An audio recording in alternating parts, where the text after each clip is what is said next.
Hello hello. नज़र एकदम board पर। तो क्या हाल चाल हैं सभी के? एकदम बढ़िया। तो मैं हितेश शर्मा स्वागत करता हूं आपके अपने ब्यूटीफुल से चैनल LHS फिजिक्स पॉइंट में। जैसा कि हमारी क्लास 11th की फिजिक्स का चैप्टर नंबर 3 चल रहा था, जिसका नाम था सरल रेखा में गति। लास्ट के लेक्चर्स में हमने मैथमेटिक्स टूल देख रहे थे, जहां हमने अवकलन भी पूरा किया, समाकलन भी पूरा किया। क्यों? क्योंकि ये जो मैथमेटिक्स का जो पार्ट है वो फिजिक्स का भी एक इम्पोर्टेंट पार्ट है। वो आपको समझ में आ गया होगा। फिर भी कोई प्रॉब्लम है तो आप जरूर बताएं, आपको उसका सॉल्यूशन मिल जाएगा। आज का टॉपिक है, हमारे चल रहे थे मोशन, चल रहे थे हमारा मतलब गति के समीकरण, इक्वेशन ऑफ मोशन चल रहे थे। ठीक है, वहां हमने एक विधि तो पढ़ ली थी, कौन सी? आलेखीय विधि। आज हम पढ़ेंगे कलन विधि। मैंने कलन विधि क्यों नहीं पढ़ाई थी? क्योंकि उससे पहले हमें अवकलन समाकलन पढ़ना जरूरी था, तो हमने वो पढ़ लिया है। आज हम स्टार्ट करेंगे इक्वेशन ऑफ मोशन, जो भी कौन सी विधि के? कलन विधि के, जिसमें समाकलन का भी यूज होगा, अवकलन का भी यूज होगा। ठीक है जी, तो हम शुरू करते हैं आज का लेक्चर। बहुत इंटरेस्टिंग लेक्चर होने वाला है, लास्ट तक बने रहें वीडियो के साथ। तो कॉपी पेन निकाल लीजिए, नोट्स बनाना स्टार्ट करें। चलिए, तो आप मेरे साथ हेडिंग डालेंगे कि कलन विधि से इक्वेशन ऑफ मोशन, कलन विधि से गति के समीकरण, कलन विधि से गति के समीकरण, कलन विधि से गति के समीकरण। अब इसमें है ना, केवल गणितीय चलेगा, सब कुछ गणित में चलेगा। क्यों? क्योंकि इसमें अवकलन समाकलन आ जाएंगे। आलेख्य विधि में क्या था, मैं उसको थोड़ा सा रिपीट करूं तो आलेख्य विधि में हमने 2-3 पॉइंट याद कर रखे थे, सिंपल सिंपल। पहला तो क्या था कि त्वरण नियत होना चाहिए। इसमें भी वही कंडीशन है। गति के समीकरण कब निकलेंगे? जब हमारा कोई भी पिंड है, वस्तु है, वो एक समान त्वरित हो, मतलब कि उसका जो त्वरण है वो नियत रहेगा, तभी गति के समीकरण निकलेंगे। पहला तो ये था हमारे पास। फिर हमने दूसरा देखा था कि मान लीजिए किसी t बराबर 0 समय पर, यदि हम या प्रारंभिक समय पर पिंड का जो वेग है वो u है, t समय पर कुछ विस्थापन तय करने के बाद उसका वेग v हो जाता है। समझ में आ गया? तो इस प्रकार से हमने कुछ हल किया था और त्वरण को क्या माना था? हमने नियत माना था। फिर हमने पहला समीकरण कहां से निकाला था? त्वरण की परिभाषा से, यानी त्वरण के सूत्र से। वेग में परिवर्तन बटे समय में परिवर्तन। वेग में परिवर्तन कितना था? v - u, समय में t - 0। तो इस प्रकार से हमने कुछ वहां पर हल किया था। दूसरा इक्वेशन निकाला था, तीसरा इक्वेशन निकाला था। आज हम कलन विधि से करेंगे। तो हम स्टार्ट करते हैं, कलन विधि से गति का प्रथम समीकरण निकालते हैं हम। पहला, कलन विधि से गति का प्रथम समीकरण, कलन विधि से गति का प्रथम समीकरण, कलन विधि से गति का प्रथम समीकरण देखिए, कलन विधि से गति का प्रथम समीकरण देखिए क्या है। इसमें भी हम वही कॉन्सेप्ट, लैंग्वेज वही याद रखनी है आपको, लेकिन इस बार कॉन्सेप्ट अलग होगा। कैसे? देखिए, स्टार्ट करते हैं हम। तो हम लिखेंगे सबसे पहले इसमें वही त्वरण की परिभाषा से, वहां पर भी वही लिखा था हमने, त्वरण की परिभाषा से। यहां पर भी त्वरण की परिभाषा से, त्वरण की परिभाषा से, त्वरण की परिभाषा a = dv/dt था, यानी वेग में परिवर्तन की दर को त्वरण कहते हैं। यह तो हो गया इसका अवकलन रूप, अवकलन का उपयोग हो गया ना। वेग में परिवर्तन समय के सापेक्ष ही क्या कहलाता है? त्वरण कहलाता है, या वेग में परिवर्तन की दर ही त्वरण कहलाता है। ये तो है हमारे पास त्वरण का फॉर्मूला। वज्र गुणा कर दीजिए। जब मैं इसको वज्र गुणा करूंगा तो मेरे पास आता है dv/a dt, dv/a dt। अब देखिए, मैं यहां पर समाकलन का पहली बार प्रयोग कर रहा हूं। बायो वाले स्टूडेंट, मैथ वाले स्टूडेंट दोनों ध्यान से देखेंगे। मैं लिख रहा हूं पहले लैंग्वेज।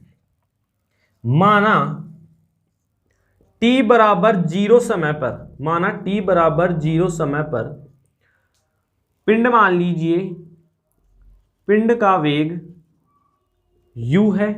प्रारंभिक वेग मान सकते हैं हम इसको। लास्ट 2 लेक्चर से पहले मैंने बताया था, मान लीजिए कोई व्यक्ति यहां है, कोई यहां है, वो यहां पर जो इसका वेग है t बराबर 0 समय पर वो u है, तभी तो ये आगे बढ़ेगा।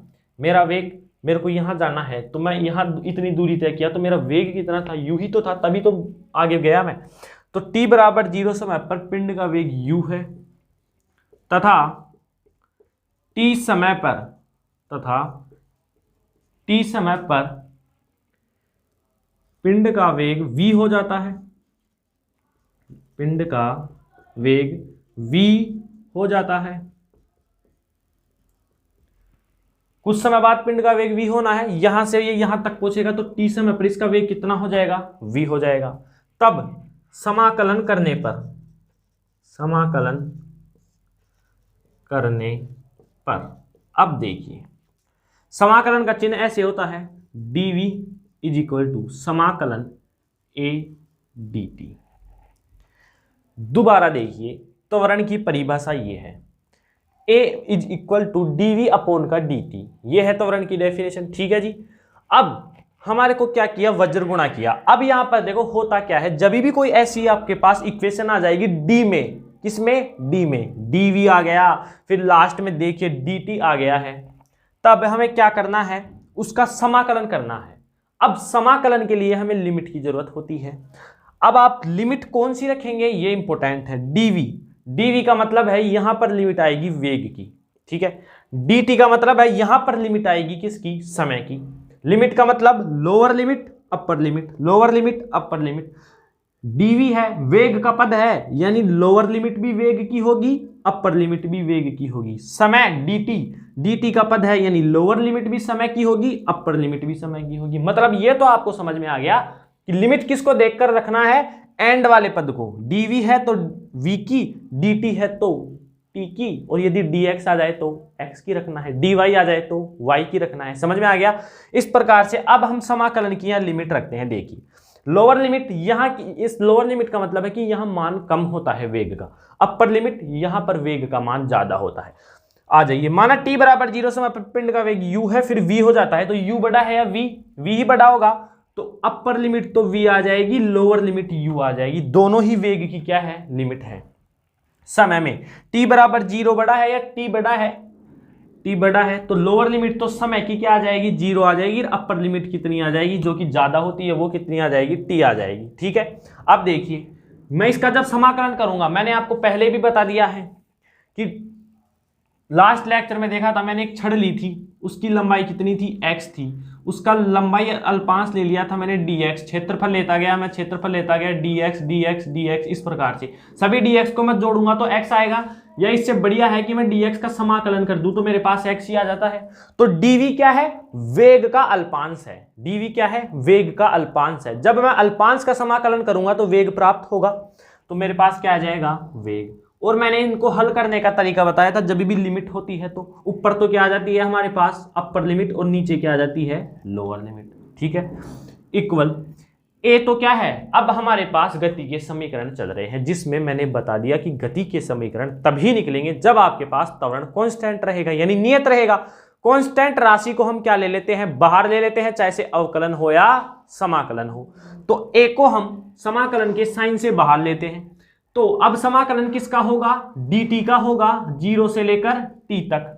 अब dt किसका अल्पांश है, बोलिए, t का है, तो dt अल्पांश का जब मैं समाकलन करूंगा तो t मेरे पास आ जाएगा, तो यहां पर आ जाएगा t, और इसकी लिमिट, अपर लिमिट तो t है, लोअर लिमिट 0 है। अब इसको मैं हल करता हूं तो v की जगह जब मैं ये v रखता हूं तो यही आता है v, और लोअर लिमिट लगता हूं तो अब मैं बताया था माइनस चिन्ह आता है, तो u आ जाएगा। देखिए इस v की जगह मैं ये वाला v रखूंगा पहले, तो v आ गया, फिर u भी रखना है मेरे को, तो माइनस का u आ गया, इज इक्वल टू a ऐसे की ऐसे है, t की जगह मैं t रखूंगा तो t माइनस, 0 रखूंगा तो 0 हो जाएगा।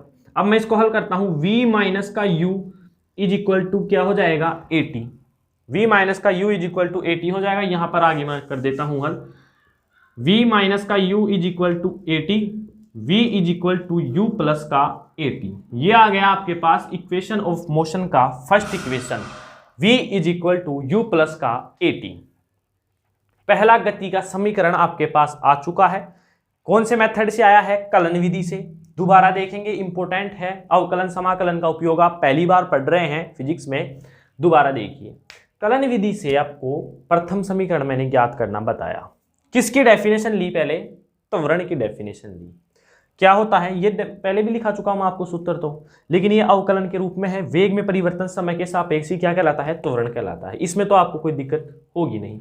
फिर मैंने वज्र गुणा किया, यहां से आपको थोड़ी बहुत प्रॉब्लम चालू हुई होगी समाकलन करने में। देखो समाकलन मैंने बता दिया, पहचान करना सीखिए समाकलन की।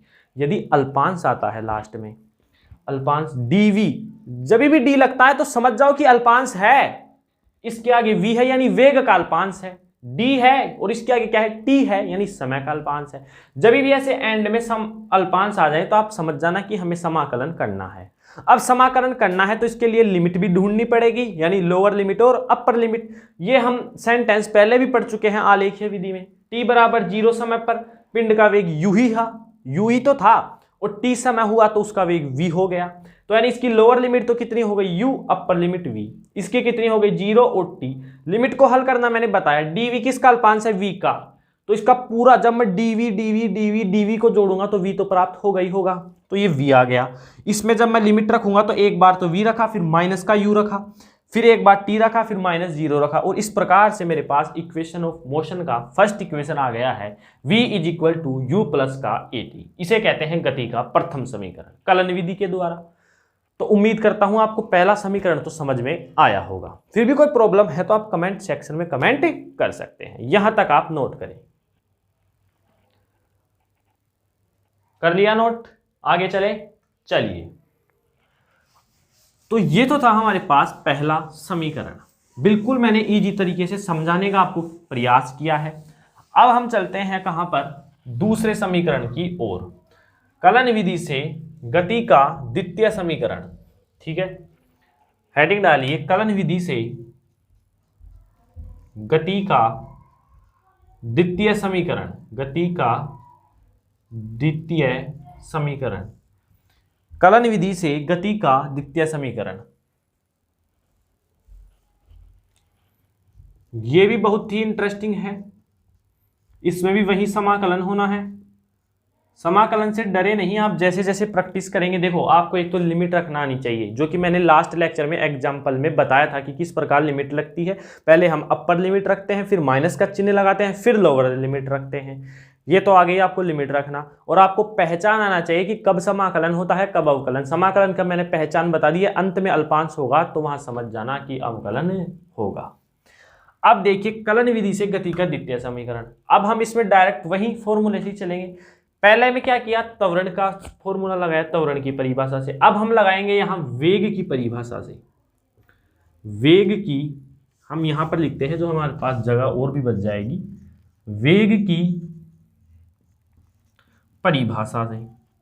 अब वेग की परिभाषा क्या है, विस्थापन में परिवर्तन की दर, विस्थापन में परिवर्तन की दर, यानी विस्थापन में परिवर्तन समय के सापेक्ष। मैंने बता दिया अवकलन की डेफिनेशन भी यही होती है, समय के सापेक्ष या परिवर्तन की दर अवकलन कहलाती है। तो वेग क्या हो जाएगा, विस्थापन में परिवर्तन की दर dx अपॉन का dt, dx अपॉन का dt। समझ में आ गया, विस्थापन में परिवर्तन समय के सापेक्ष या विस्थापन में परिवर्तन की दर ही क्या कहलाती है, वेग कहलाती है। यह आपने पढ़ रखा है। अब फिर से मैंने पहले इक्वेशन में क्या किया, वज्र गुणा किया था ना, इसमें भी वज्र गुणा कीजिए, बिल्कुल समझ में आ जाएगा आपके। वज्र गुणा करूंगा तो dx is equal to v d t.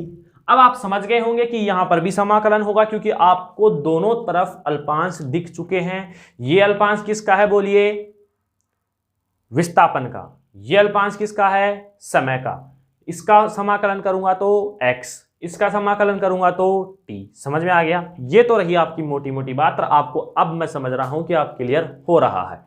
अब देखिए, लेकिन इससे पहले हम इस v की जगह कुछ मान रखेंगे, क्योंकि देखिए वहां पर हमारे पास a dt था, a क्या था, कांस्टेंट, लेकिन हमारे पास v कांस्टेंट नहीं है, v का मान बदल सकता है। समझ में आया, तो v की जगह ऐसा क्या मान रखें। अभी हमने निकाला कि गति के प्रथम समीकरण से, गति के प्रथम समीकरण से, गति के प्रथम समीकरण से क्या था, v is equal to u plus a t था, यहां रख दीजिए मान। तो dx is equal to u plus का ए टी, और बाहर किससे गुणा है, ये dt से। अब इस dt को अलग अलग गुणा कर दीजिए, ये तो हो गया dx, ये हो गया u dt प्लस ये हो गया a t dt। अब हमें यहां पर हमारे पास तीन पद हो चुके हैं समाकलन के। समझ गए होंगे, dx का समाकलन करेंगे तो आपके पास क्या आ जाएगा, x ही आएगा। ये भी समझ गए होंगे आप u dt, यानी एंड में dt है, यानी t के सापेक्ष, और एंड में dt है, यानी ये भी कुछ समाकलन सा होगा। देखो अल्पांश दिख रहे हैं ना आपको, तो ये तो समझ गए आप समाकलन होगा। चलिए अब हम इसका समाकलन तो होगा, लेकिन इसके लिए हम लिमिट भी ढूंढेंगे। अब लिमिट कैसे निकालेंगे देखिए, यहां पर मैं लिमिट यहां मैं समाकलन करता हूं, या पहले हम लिमिट निकालते हैं।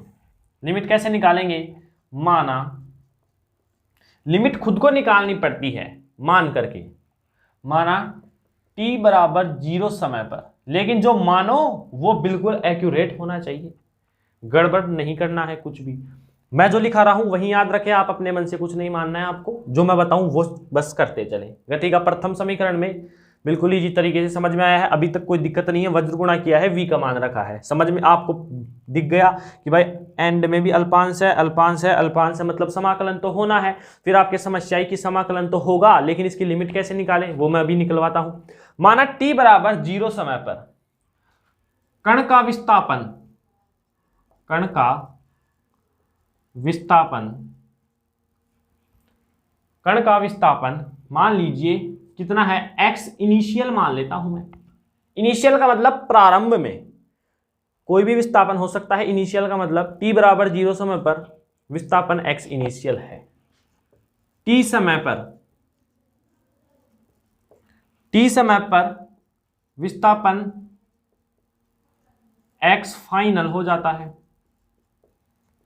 अब आपको समझ में नहीं आया होगा, लिमिट तो आ गई हमारे पास, मैं समझा देता हूं। ये कोई व्यक्ति है A, ये व्यक्ति है B, या A ही व्यक्ति मान लीजिए। A को यहां से यहां तक जाना है, A के पास प्रारंभ में समय है t बराबर 0, ये इस पोजीशन पे खड़ा है, तो इस पोजीशन को तो मैंने नाम दिया x इनिशियल। भाई ये कुछ तो पोजीशन है इसकी, कुछ तो इसकी पोजीशन है। अब ये 0 भी हो सकती है, 1 भी हो सकता है, 2 भी हो सकता है, हमें इसका पता नहीं है, इसलिए हमने तो रैंडमली मान लिया xi, यानी x इनिशियल इसकी जैसे प्रारंभिक समय माना, उसी प्रकार मैंने प्रारंभिक विस्थापन को xi से दर्शा दिया है। कोई दिक्कत है? फिर ये दूरी तय करता करता करता करता कहां पहुंचा, अंतिम स्थिति। अब ये भी मेरे को पता नहीं है कि अंतिम स्थिति क्या है, तो इसको भी मैंने रैंडमली मान ली फाइनल। कौन सी? x final. भाई विस्थापन को क्या कैसे दर्शा रहे हैं हम, x से। प्रारंभिक स्थिति को इनिशियल बोलते हैं तो xi लगा दिया, अंतिम स्थिति को फाइनल बोलते हैं तो xf लगा दिया, कोई दिक्कत नहीं है। मान लीजिए कितनी दूरी चल चुकी है, s दूरी चल चुका है। डायग्राम का इंपॉर्टेंट है यहां पर, प्रारंभ में t बराबर 0 समय पर इसकी पोजीशन पता नहीं है तो हमने इनिशियल मान ली रैंडमली xi, एंड पर भी जब ये गया तो पता नहीं है, रैंडमली मान ली xf फाइनल, और विस्थापन मान लीजिए इसमें s हो गया, ये भी हमें पता नहीं। तो अब हमारे पास इसकी लिमिट आ चुकी है, dx की लिमिट यदि मैं समाकलन करूं dx का, तो लिमिट क्या आ जाएगी बोलिए, xi ज्यादा है या xf ज्यादा है, xf ज्यादा है, तो लोअर लिमिट कौन सी आएगी, x इनिशियल, फाइनल ऊपर आ जाएगी, u dt, t का 0 और ये t plus a t dt, a तो कांस्टेंट है बाहर निकालेंगे, t dt की लिमिट 0 और t। अब तो आपको कोई परेशानी नहीं होगी, लिमिट इस प्रकार से बनाया जाता है, लेकिन जो लिमिट बनाई जाती है ना वो बिल्कुल एक्यूरेट होनी चाहिए, लागू होनी चाहिए। अब देखिए मेरे पास यहां पर जब मैं dx का क्या करता हूं बोलिए, समाकलन करता हूं, तो मेरे पास x आता है, और x आता है तो इसकी अपर लिमिट तो ऊपर रह जाएगी x फाइनल, और इनिशियल नीचे रह जाएगी। u है, u ऐसे कैसे रहेगा, क्योंकि वेग है ना, तो वेग का समाकलन समय के सापेक्ष होगा, तो उसके सापेक्ष तो एक तरह से नियत राशि हुई, मैंने बता रखा है लास्ट लेक्चर। समाकलन में आप जाके देखिए, जिसको भी समाकलन नहीं पढ़ा है वो देखेंगे तभी समझ में आएगा। हम समाकलन किसके सापेक्ष कर रहे हैं, समय के सापेक्ष, और u क्या है, वेग है, तो वेग समय के सापेक्ष तो कांस्टेंट हुआ ना, तो u को तो मैंने बाहर निकाल दिया, और मैंने बता दिया कांस्टेंट का जो मान है 0 नहीं होता है समाकलन में, तो फिर क्या होता है, dt किसका अल्पांश है, t का, तो यहां क्या लग जाएगा, इसके t लग जाएगा, और जब t लगेगा तो इसकी लिमिट भी हो जाएगी t और 0 प्लस a भी कांस्टेंट है। अब t का समाकलन ये फॉर्मूले से होगा, t की पावर 1 है, तो t की पावर 1 है, मैंने बता दिया x की पावर n का फॉर्मूला क्या होता था, x की power n plus 1, power plus 1 upon का पावर प्लस 1, इसकी पावर 1 है तो पावर प्लस 1, 1 प्लस 1 2 अपॉन का पावर प्लस 1, 1 प्लस 1 2, और उसकी लिमिट होगी टी और 0। अब इसको आगे हल करो, ये क्या हो जाएगा एक्स एफ माइनस का एक्स इनिशियल। भाई पहले हम कहा क्या रखेंगे अपर लिमिट, फिर माइनस का लोअर लिमिट। ये यू एस ए कैसे है, इसमें अपर लिमिट रखूंगा टी, माइनस का 0 रखूंगा तो 0 यानी टी आएगा, तो ये यू टी हो गया प्लस। इसमें मैं 1/2 कांस्टेंट है बाहर ले रहा हूं, ए भी कांस्टेंट है, ये भी बाहर आ गया। अब टी स्क्वायर बचा, टी स्क्वायर की जगह मैं टी रखूंगा तो क्या आएगा मेरे पास टी स्क्वायर, फिर माइनस 0 रखूंगा तो ये टोटल ही 0 हो जाएगा, इसलिए ये ऐसे कैसे ही रह जाएगा 1/2 ए टी स्क्वायर। अब x final minus x initial कितना है s है, तो मैं इसको s लिख सकता हूं, s is equal to u t plus का हाफ ए टी स्क्वायर। ये आ चुका है हमारे पास गति का द्वितीय समीकरण। कोई दिक्कत है क्या, होनी भी नहीं चाहिए। मैं एक बार फिर से बता दूंगा, फिर आपको बिल्कुल भी नहीं होगी। पहला समझ में आ गया, आपको दूसरा भी समझ में आ जाएगा। वेग की परिभाषा पहले में लगाई, त्वरण की परिभाषा दोनों में देखना, ये लगाई विस्थापन में परिवर्तन की दर, वहां वेग में परिवर्तन की दर, वज्र गुणा कर दिया। जैसे ही आपने वज्र गुणा किया आपके दिमाग में फोकस हो गया कि समाकलन तो होना है, फिर आपके दिमाग में चला कि भाई v का मान ही कुछ रख देते हैं। क्या रखे फिर बोलिए, u प्लस ए टी रखा, गुणा कर दिया। फिर आपने देखा कि इस बार बस समाकलन यहां 2 पद का था, अब 3 का हो चुका है, तो समाकलन देखा कि ये dx है, dt है, यानी हमारे को तो इसकी लिमिट भी चाहिए। लिमिट लगाने के लिए हमने ये किया, ये आप थोड़ा सा डायग्राम से आपको समझाया। फिर हमने इसका क्या रख दी, लिमिट रख दी। अब यहां पर जो है ना u कांस्टेंट होगा, क्योंकि इसका समाकलन समय के सापेक्ष हो रहा है। वेग का समाकलन जब हम समय के सापेक्ष करेंगे तो वो एक तरह से कांस्टेंट कहलाती है। तो u तो बाहर आ गया, dt का कितना होगा t होगा, और इसकी अपर लिमिट t थी, लोअर लिमिट 0 थी। a भी कांस्टेंट था, t का इस बार फॉर्मूले से कर दिया क्योंकि इसकी पावर कितनी है 1 है, तो t स्क्वायर बाई 2। जब इसमें मैं लिमिट रखा तो t माइनस 0, ऐसे देखिए इसको मैं और खोल के बताऊं आपको तो ये कैसे होगा, कंफ्यूजन एक भी नहीं होना है। इसको मैं बताऊं तो u तो ऐसे कैसे बाहर था, t की जगह t रखूंगा, फिर माइनस 0 रखूंगा तो 0, t माइनस 0 t यानी ut, ये ut ऐसे आ गया। ये कैसे आया, a तो ऐसे कैसे था, t की जगह मैं t रखूंगा तो t स्क्वायर बाई 2, फिर माइनस 0 रखूंगा तो ये पूरा 0, तो ये क्या हो गया ए टी स्क्वायर बाई 2, तो 1/2 ए टी स्क्वायर। समझ में आ गया है जी। तो इस प्रकार से जितना इजी हो सकता था मैंने आपको समझाने का प्रयास किया है। फिर भी आपकी कोई प्रॉब्लम हो तो कमेंट में जरूर कमेंट करें, आपको सॉल्यूशन फिर से मिल जाएगा, ठीक है। यहां तक आप नोट करें। चलिए देखो, बिल्कुल इजी तरीके से मैंने समझाने का आपको प्रयास किया है, ठीक है। फिर भी आपके कोई समस्या आती है ना तो आप कमेंट सेक्शन में कमेंट जरूर करेंगे।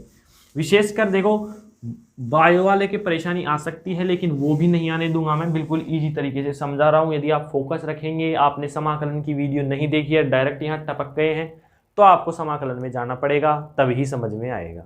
यहाँ पर भी मैं आपको वापस से कॉन्सेप्ट रिवीजन करवा रहा हूँ, बार बार दोहरा रहा हूँ।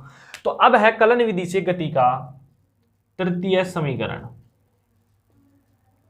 गति का तृतीय समीकरण। चलिए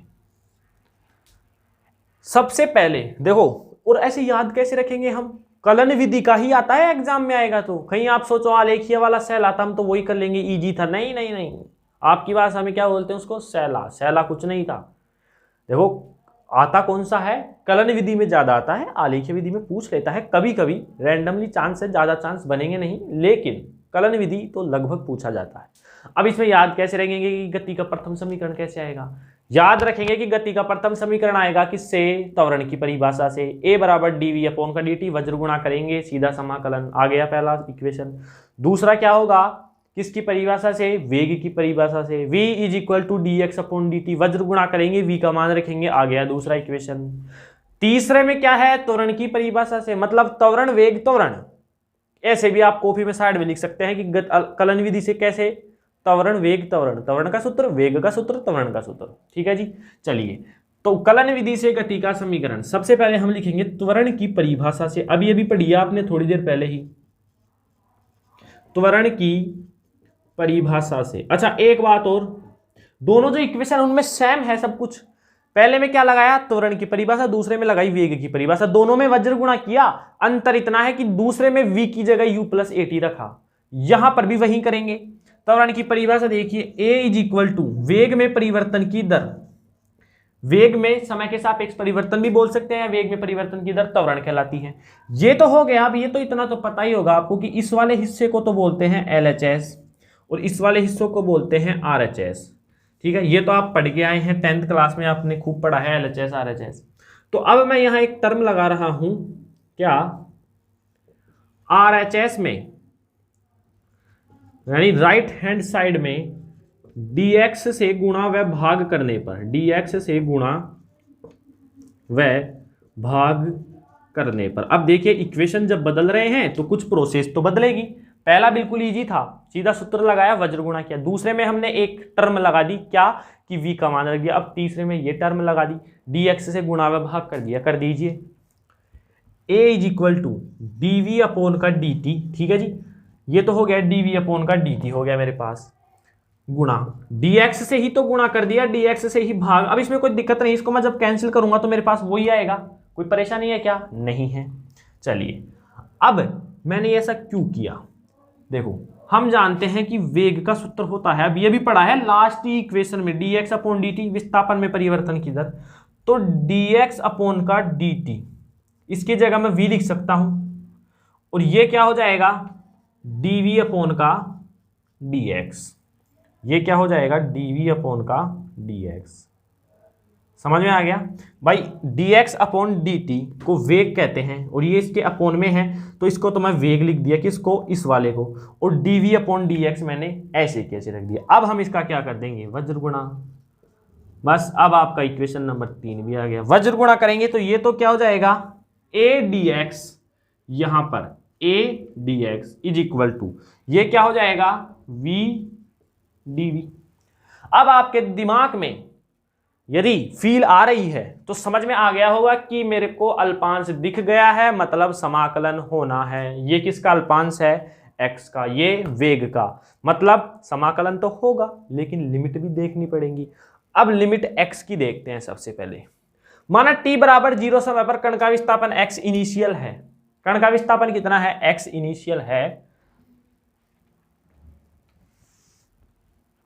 माना t बराबर 0 समय पर कण का विस्थापन x इनिशियल है, तथा वेग भी तो कुछ होगा, तथा वेग t बराबर 0 पर कितना था, u है, तथा वेग u है। और t समय पर विस्थापन तो कितना, t समय पर विस्थापन तो x फाइनल हो गया। अब वो विस्थापन जब x फाइनल तक पहुंचा तो उसका कुछ वेग भी होगा, वो वेग कितना था, तथा वेग v है। डायग्राम से बताता हूं मैं, यहां a व्यक्ति था, इसको यहां जाना है, t बराबर 0 समय पर इसका विस्थापन x इनिशियल है, तो वेग भी कुछ होगा, इसको प्रदान करेगा u। यहां गया x फाइनल, तो यहां वेग v हो गया इसका। समझ में आ गया, बिल्कुल लिमिट आप ऐसे बना सकते हैं। अब देखिए a क्या है, कांस्टेंट। गति के समीकरण निकलेंगे ही तब जब आपका त्वरण नियत रहेगा, तो त्वरण को तो पहले ही बाहर निकाल लीजिए। और इसकी लिमिट कितनी हो जाएगी, x इनिशियल और x फाइनल। मान लीजिए ये दूरी कितनी है, s है, v ऐसे की ऐसे, और dv, इसकी लिमिट कितनी हो गई, प्रारंभिक वेग तो u था, अंतिम वेग v है।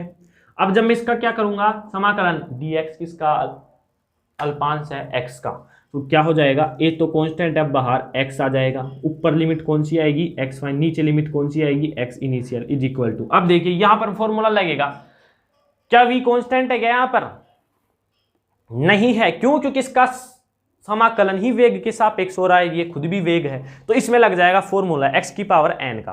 तो पावर प्लस 1 v की पावर 1 है, 1 प्लस 1 2, अपॉन का पावर प्लस 1 2, कितना है वो, लोअर अपर लिमिट तो v है, लोअर लिमिट u है। अब a तो क्या है, कांस्टेंट है, इसमें जब मैं x की जगह x f रखूंगा तो x फाइनल, ये रखूंगा तो माइनस का x इनिशियल। ठीक है, v square by 2, v square by 2 है, v रखता हूं मैं, तो जब मैं v रखूंगा तो मेरे पास क्या आ जाएगा, v square by 2 minus u रखूंगा तो u स्क्वायर बाई 2। कईयों के तो ये भी कंफ्यूजन हो रहा होगा कि माइनस कैसे आ रहा है, जब भी लोअर लिमिट रखते हैं तो माइनस चिन्ह आता है। समझ में आ गया।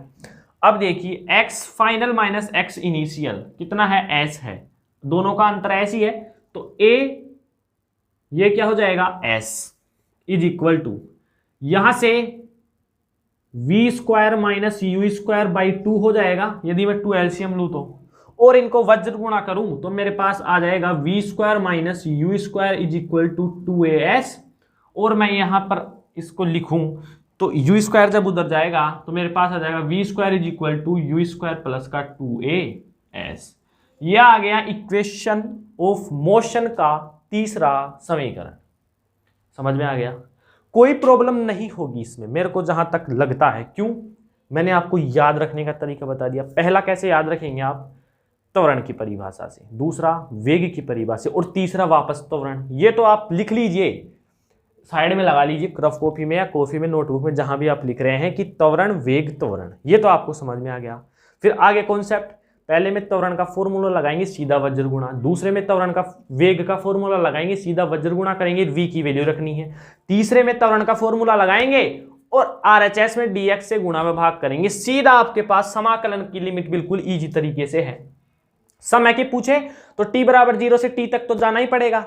विस्थापन की पूछे तो t बराबर 0 से तो विस्थापन कितना x इनिशियल मान लेना और t समय पर x फाइनल मान लेना। और त्वरण की और वेग की पूछ ले तो t बराबर 0 समय पर देखो वेग मान लीजिए, मेरा वेग कितना है इस वक्त u है, तभी तो मैं आगे बढ़ूंगा ना, कुछ वेग है मेरे अंदर तभी तो मैं आगे बढ़ूंगा, तो वो वेग u मान लेना और t समय पर वो वेग कितना हो जाएगा, v हो जाएगा। बिल्कुल सिंपल तरीके से मैंने आपको तीनों इक्वेशन समझाने का प्रयास किया है। ये दोबारा देख लीजिए। त्वरण की परिभाषा लगा दी, RHS में dx इससे गुणा भाग कर दिया, dx अपॉन dt को मैं वेग बना दिया तो ये v लिख दिया, और dv अपॉन dx ऐसे किया, वज्र गुणा किया तो a dx और v dv ऐसे किया, लिमिट इसको इस प्रकार बना ली, और इस प्रकार से dx किसका अल्पांश है, x का, dv v का है तो v का तो इस बार घात है तो घात वाले सूत्र से हल हो जाएगा। और इस प्रकार से हमने इक्वेशन ऑफ तीसरी मतलब इक्वेशन ऑफ मोशन का थर्ड इक्वेशन निकाल दिया है। इस प्रकार से हमारे पास गति के समीकरण पूरे होते हैं, जिनकी दो विधियां हैं। कौन कौन सी है? आलेखीय विधि और कलन विधि। तो यहाँ पर हम आज का लेक्चर समाप्त करते हैं। फिर मिलते हैं एक नए लेक्चर के साथ। आप लगातार पढ़ाई करते रहें और वीडियो को ज़्यादा से ज़्यादा 11th क्लास तक पहुंचाएं। जो भी स्टूडेंट 11th क्लास में मैथमेटिक्स से हैं या बायोलॉजी से हैं वहां तक पहुंचाएं, क्योंकि हम बिल्कुल बेस से चल रहे हैं। जो बायोलॉजी के स्टूडेंट हैं मेरे को नहीं लगता है कि उनको कोई समस्या होगी, क्योंकि बिल्कुल ईजी तरीके से समझाया जा रहा है। ठीक है, तो मिलते हैं एक नए लेक्चर के साथ, नए जोश के साथ। तब तक के लिए आप पढ़ाई करते रहें। All the very very best.